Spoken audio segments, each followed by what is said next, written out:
Batur önünde, hançer vardır belinde, tevhid tespit dilinde, Abdülveli Burhan.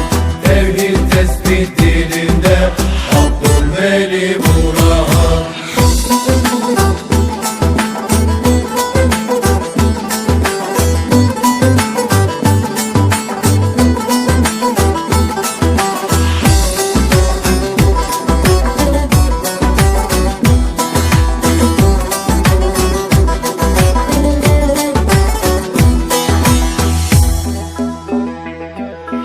Çinliler ondan ürktü, o cengaver bir Türktü. Çinliler ondan ürktü, o cengaver bir Türktü. Tren rayını büktü, Abdülveli Burhan. Tren rayını büktü, Abdülveli Burhan.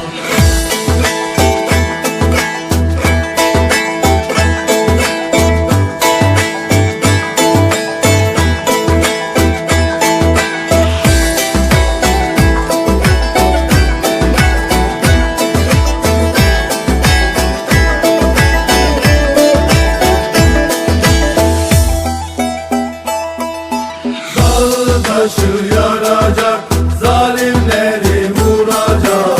Dağı taşı yaracak, zalimleri vuracak. Uygur özgür kalacak, Abdülveli Burhan. Uygur özgür kalacak, Abdülveli Burhan.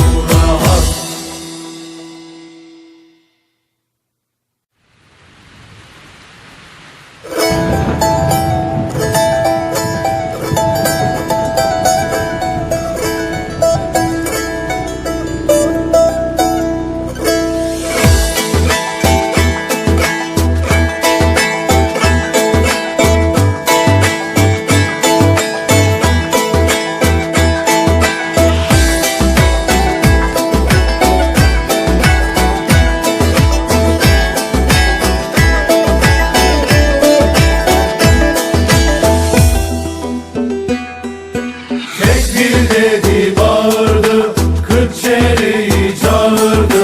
Tekbir dedi bağırdı, Kırkçeli'yi çağırdı. Sancağını kaldırdı, Abdülveli Burhan. Sancağını kaldırdı, Abdülveli Burhan.